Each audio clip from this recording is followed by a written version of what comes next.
ഇപ്പോൾ റിവേഴ്സിലാകുമ്പോൾ 3 ക്യാമറയും ഓട്ടോമാറ്റിക്കലി ഓണാവും. പിന്നെ മുമ്പിൽ എത്രത്തോളം സ്ഥലമുണ്ടെന്ന് ഇങ്ങനെ ഡിസ്പ്ലേയിൽ കാണിക്കുന്നുണ്ട്. പിന്നെ പാർക്കിൽ ഞെക്കി, അപ്പോൾ പാർക്ക് ഡ്രൈവിലായി. ഞാനിപ്പോൾ ഇത് ഡ്രൈവ്. അങ്ങനെ പാർക്ക് റിവേഴ്സ് ആ ഇടതുവശത്തെ ലിവർ വെച്ച് അങ്ങനെ മാറ്റാം. പിന്നെ സീറ്റ് ബെൽറ്റ് ഇട്ടിട്ടില്ലെങ്കിൽ സീറ്റ് ബെൽറ്റിൻ്റെ വാണിങ്ങും ഉണ്ട്. പുറകിലത്തെ ഇരിക്കുന്നവർക്കും സീറ്റ് ബെൽറ്റ് ഇല്ലെങ്കിൽ അതിൻ്റെ വാണിങ്ങും വരും. അല്ലെങ്കിൽ ചൈൽഡ് സീറ്റ് സെലക്ട് ചെയ്യാം. ഇപ്പോൾ റിവേഴ്സിലായിട്ട് പോലും വണ്ടി നീങ്ങില്ല. ആക്സിലേറ്ററിൽ ഞെക്കിയാൽ മാത്രമേ അത് പുറകിലേക്ക് പോവുകയുള്ളൂ. അത് വലിയൊരു കാര്യമായിട്ട് തോന്നി. കാരണം നമുക്ക് ഇഷ്ടമുള്ള പോലെ കൺട്രോൾ ചെയ്ത് പുറകിലേക്ക് പോകാം. നമ്മൾ റിവേഴ്സിലേക്ക് ഇട്ടുപോയാൽ തന്നെ പോവില്ലല്ലോ. അപ്പോൾ ഇങ്ങനെ പതുക്കെ കാലും കൊണ്ട് ഞെക്കി പുറകിലേക്ക് പോകാം. ഇതിപ്പോൾ വണ്ടി ഓടിക്കുമ്പോൾ ഉള്ള ഡിസ്പ്ലേയുടെയാണ്. മുമ്പിൽ കാറ് പാർക്ക് ചെയ്ത് കിടപ്പുണ്ടെങ്കിൽ അതൊക്കെ അതിൻ്റെ അത് കാണിക്കും.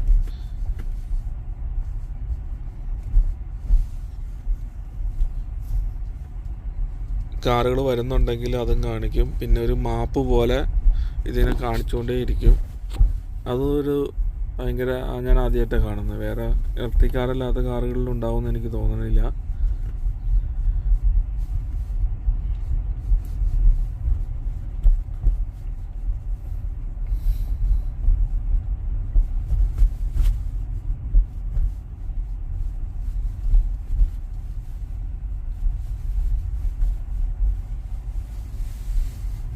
സ്റ്റിയറിങ് തിരിക്കുന്നതനുസരിച്ച് അതിൻ്റെ ഒരു ലൈൻ മുമ്പിൽ ഇങ്ങനെ കാണിക്കും. കാർ എവിടെയാണെന്നും ഒക്കെ കാണിക്കും. ആക്സിലേറ്ററിൽ നിന്ന് കാലെടുത്ത് കഴിഞ്ഞാൽ അപ്പം തന്നെ വണ്ടി സ്ലോ ആവാൻ തുടങ്ങും. ബ്രേക്ക് പിടിക്കുന്ന പോലെ തന്നെ നിൽക്കാൻ തുടങ്ങും. ആക്സിലേറ്ററിൽ കാല് കൊടുത്താൽ മാത്രമേ ഇത് നീങ്ങുകയുള്ളൂ. ഇതിൻ്റെ സെറ്റിങ് മാറ്റാം എന്ന് തോന്നുന്നു. പക്ഷേ എന്നാലും ഇതിനകത്ത് ഇപ്പം നിലവിൽ അങ്ങനെയാണ്. മുമ്പിലൊരു വാൻ പോയ കണ്ടില്ലേ, ആ വാനും ഈ ഡിസ്പ്ലേ കാണിക്കുന്നുണ്ട്. ഒരു പാർക്ക് ചെയ്യുന്ന ഒരു ഫങ്ഷൻ ഒന്ന് ചെയ്യാൻ നോക്കുവാണ്. വണ്ടി നിർത്തി കഴിയുമ്പോൾ തൊട്ടടുത്തൊരു പാർക്കിംഗ് സ്പോട്ട് ഡിറ്റക്റ്റ് ചെയ്ത് കഴിയുമ്പോൾ അവിടെ നമുക്ക് ഞെക്കിക്കഴിഞ്ഞാൽ ഈ വണ്ടി തന്നെ പാർക്കിംഗ് സ്പോട്ടിലേക്ക് പൊക്കോളൂ. വണ്ടിക്ക് മനസ്സിലാവണം ഒരു വണ്ടി പാർക്ക് ചെയ്യാനുള്ള സ്ഥലം അവിടെ ഉണ്ട്. അത് മനസ്സിലാക്കി കഴിഞ്ഞ് കഴിഞ്ഞാൽ നമുക്ക് അതിൽ അങ്ങനെ ഒരു സ്പോട്ട് കാണിക്കും. പിന്നെ അതിൻ്റെ അകത്ത് ഞെക്കി പുറകിലേക്ക് പോകാനായിട്ട് സ്റ്റാർട്ട് എന്ന് പറഞ്ഞൊരു ബട്ടൺ ഞെക്കിയാൽ മതി. ഇത് തന്നെ തിരിക്കണേ, ഞാൻ കൈ തൊട്ടിട്ട് പോലുമില്ല. ഇതൊക്കെ നല്ലൊരു ഫീച്ചറായിട്ട് തോന്നുന്നുണ്ട്. ടെക്നോളജിയുടെ കാര്യത്തിൽ ഈ കാറ് അപാരം തന്നെയാണ്. ഇങ്ങനത്തെ കാര്യങ്ങളിലൊക്കെ ഇതൊക്കെ വലിയൊരു ഹെൽപ്പാണ്. ഇത് പാർക്ക് ചെയ്ത് കഴിയുമ്പോൾ ഇങ്ങനൊരു ഡിസ്പ്ലേ വരും. പാർക്ക്, റിവേഴ്സ്, ന്യൂട്രൽ അതൊക്കെ കുറച്ചും കൂടെ വലുതായിട്ട് കാണിച്ചാൽ നല്ലതായിരുന്നു. ഇപ്പോൾ എനിക്ക് ചെറിയ കൺഫ്യൂഷൻ ഉണ്ടായി.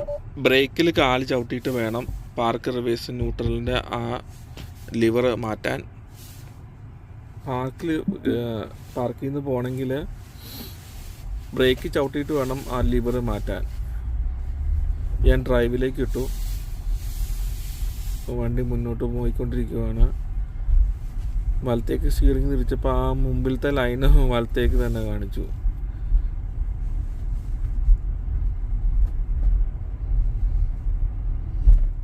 മുമ്പിൽ കാറുകളൊക്കെ ഡിറ്റക്റ്റ് ചെയ്യുന്നുണ്ട്.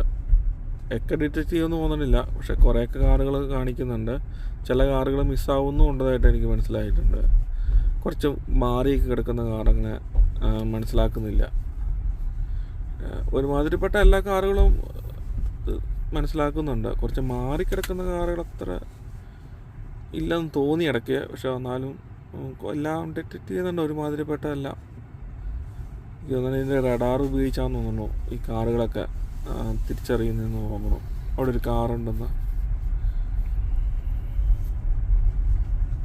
സ്പീഡ് കാണിക്കുന്നുണ്ട്. 12 മൈൽ/അവർ സ്പീഡിലാണ് പോകുന്നത്.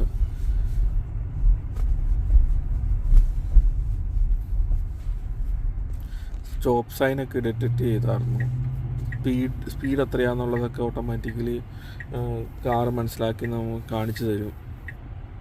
ട്രാഫിക് ലൈറ്റിൻ്റെ അവിടെ റെഡ് ലൈറ്റ് ആകുമ്പോൾ റെഡെന്ന് കാണിക്കും, ഡിസ്പ്ലേയിലും റെഡായിട്ട് കാണിക്കും.